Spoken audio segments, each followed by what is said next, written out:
আসসালামু আলাইকুম। HSC 25 batch তোমাদের রবিবারে বাংলা সেকেন্ড পরীক্ষা এবং তোমাদের বাংলা সেকেন্ড নিয়ে একটা চূড়ান্ত সাজেশন নিয়ে তোমাদের সামনে আসলাম, যাতে তোমরা কিভাবে কোনগুলো আনসার করলে তোমরা 90% মার্ক বাংলা সেকেন্ডে পাইতে পারো।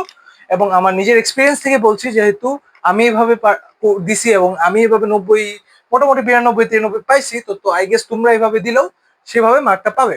তো এই বাংলা সেকেন্ডে যেটা থাকে যে তোমাদের সবসময় একটা অপশন দেয়, ব্যাকরণ পার্টেও এবং নির্মিতি পার্টে একটা অপশন দেয় যে তুমি এটা দাগাবা অথবা এটা দাগাবা। তো কোনটা দাগালে ভালো হবে এবং মার্ক কোনটা বেশি পাবা, এটা নিয়ে আজকে আলোচনা করব। তো চলো, প্রথমে যেটা থাকে যে উচ্চারণের নিয়ম এবং শব্দের উচ্চারণ, এটার মধ্যে তোমার দাগাইতে হবে, তুমি ট্রাই করবে সবসময় শব্দের উচ্চারণটা দাগাইতে। ঠিক আছে, শব্দের উচ্চারণটা দাগাইতে। তো শব্দের উচ্চারণের মধ্যে কয়েকটা মুখস্থ করতে হয়, কয়েকটা ইউনিক শব্দ আছে, ওগুলো পড়লে স্পেশালি ওই কয়েকটার মধ্যে থেকে আসে, বাইরে খুব কমই আসে। তো ওগুলো মুখস্থ করে, এটা পুরোটুকু মুখস্থর জন্য। পরে যেটা আসে শুদ্ধ বানান। তো শুদ্ধ বানান যেহেতু তোমরা বেশিরভাগই শুদ্ধ বানানটা জানো, কয়েকটা একটু হার্ড বানান আছে, ওগুলো একটু 2-3টা দেখে ফেললেই শুদ্ধ বানানটা আমার ক্ষেত্রে এটা এটা দিলে তোমার মার্ক কাটাটা ইজি, মানে মার্ক কাটাটা কঠিন হয়ে যায়। কারণ এগুলো দিলে কি হয় জানো, উচ্চারণের নিয়ম, বানানের নিয়ম, নিয়ম অনেকগুলো, তো ওগুলো শিখতে শিখতে কোনটা না কোন নিয়ম আসবে তুমি আসলে জানো না, তো এটা টাইম লসটা খুব হয়। কিন্তু এর মধ্যে টাইম লসটা তোমার হবে না, তুমি ইজিলি পাঁচটা পাঁচটা দিয়ে ফেলতে পারবা। পরে যেটা আসে যে বাক্যের শব্দ শ্রেণীর প্রকারভেদ বা তোমার শব্দ শ্রেণীর নিয়ম নির্ণয়। তো এটার মধ্যে শব্দ শ্রেণী নির্ণয়টা দেওয়ার ট্রাই করবা। তো প্রথম তিনটা অথবা দেওয়ার ট্রাই করবা। পরে যেটা আসে সমাস বা উপসর্গ, এটার মধ্যে সবসময় ট্রাই করবা কি জানো, তুমি যেটা পারো, কারণ সমাসটা কিন্তু একটু টাফ উপসর্গের থেকে।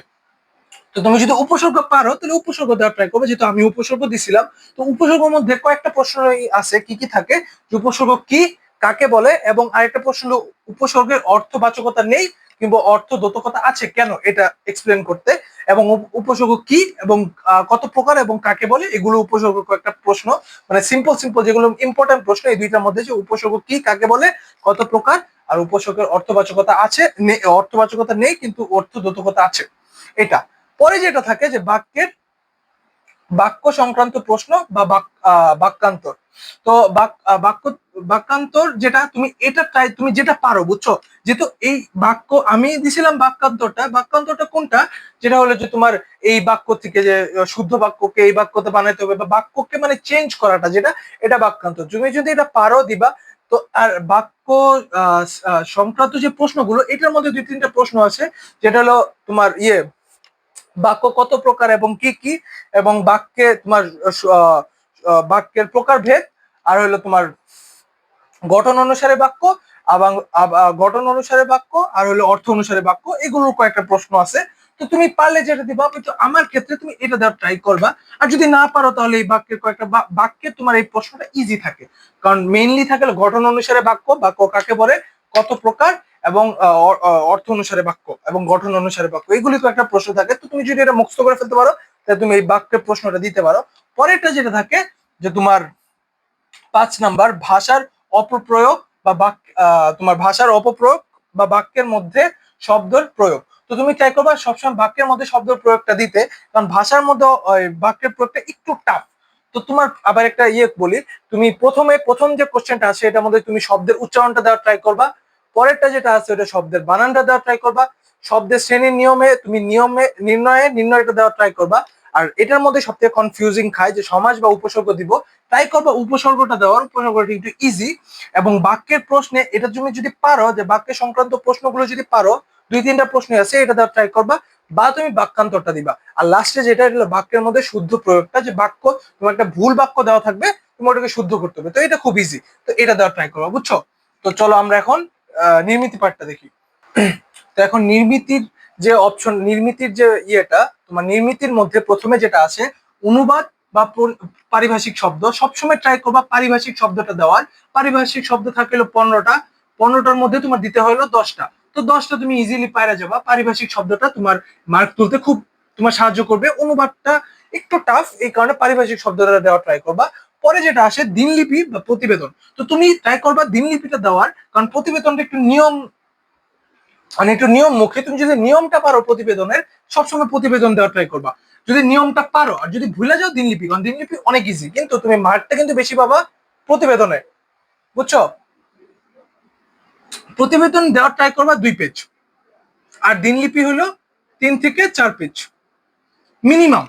3 পেজ মিনিমাম। দিনলিপিটা একটু বড়, কিন্তু দেখছো প্রতিবেদনটা পারলে কিন্তু 2 পেজে শেষ করে ফেলতে পারতেছো। তো প্রতিবেদনের মার্কটা বেশি। পরে যেটা থাকে বৈদ্যুতিক চিঠি বা আবেদন। বৈদ্যুতিক চিঠি সবসময় 1 পেজ, বৈদ্যুতিক চিঠি 1 পেজ, আর আবেদনপত্র 2 পেজ। তো আবার সেম ভাবে আবেদনপত্র তুমি যদি নিয়মটা জানো, আবেদনপত্র দিবা, এটা মার্ক বেশি আবেদনপত্র সবসময়, কিন্তু যেগুলো একটু টাফ ওগুলো কিন্তু মার্ক বেশি।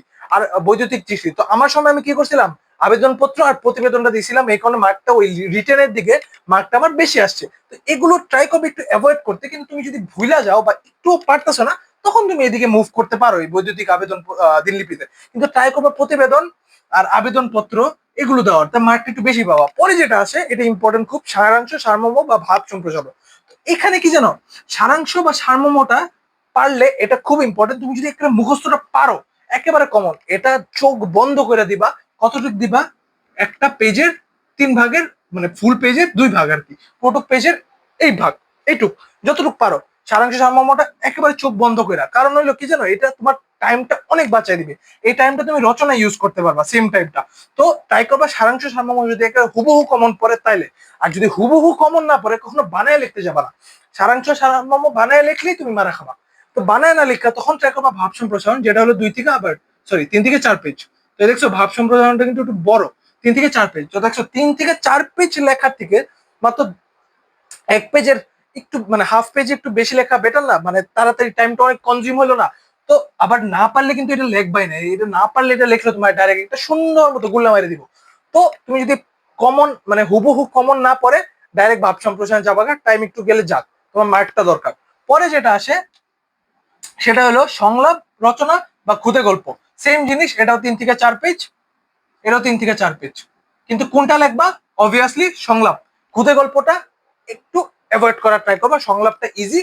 সংলাপটা তুমি সুন্দর মতো, কারণ তো ডায়লগ তো তুমি নিজে নিজে বানায় লিখতে পারবা। তো সংলাপটা দেওয়ার ট্রাই করবা, এটার মার্কটা বেশি পাও। পরে যেটা আছে প্রবন্ধ রচনা, 5টা থাকে, 5টা থেকে একটা। তো রচনাটা কি করবা, সব সময় ট্রাই করবা রচনায় 10টা পয়েন্ট থেকে বেশি লিখতে, অলওয়েজ।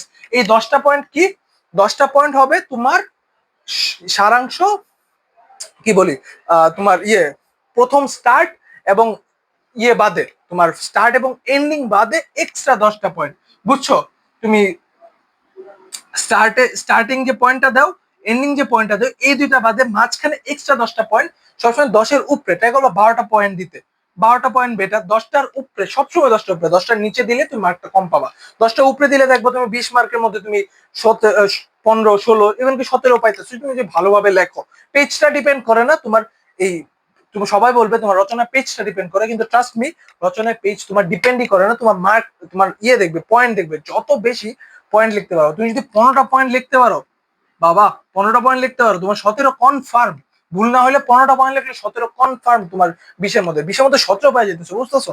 এখানে কত মার্ক, এখানে কিন্তু পোলা পাইনে অনেক কম মার্ক পায়। তো রচনাটা মনে করবা যে তুমি যত বেশি পয়েন্ট লিখতে পারবা, আবার হাবিজাবি পয়েন্ট লিখো না, একটু রিলেভেন্ট পয়েন্টটা লিখো। তো বুঝতে পারছো? তো এই সারাংশ সারমর্মটা একটু মনে রাখবা, যে এটা হুবহু আসলে এটা দিবা, নাহলে দিবা না। আর বাকিগুলো এগুলো ট্রাই করবা দেওয়ার জন্য, মার্কটা বেশি পাওয়ার জন্য। আর এগুলো একটু অ্যাভয়েড করা ট্রাই করবা, আর এগুলো যদি কমন না পড়ে তাহলে এগুলো দিবা। তো এইভাবে যদি তুমি কালকে, পরশুদিন তুমি যদি ভালো মতো পরীক্ষা দাও, ইনশাল্লাহ তোমার 90-এর উপরে আসবে, আমি গ্যারান্টি দিয়ে বললাম, কারণ আমার নিজের আসছে। তো আমার নিজের অভিজ্ঞতাটা বলতেছি। তো ভালো মতো এক্সাম দিও, এভাবে দেওয়ার ট্রাই করো। আর কোনো সমস্যা থাকলে জানাও, আমাদের সলভ করে দিতে ট্রাই করবো। ঠিক আছে, আজকের জন্য এটুকুই, টাটা।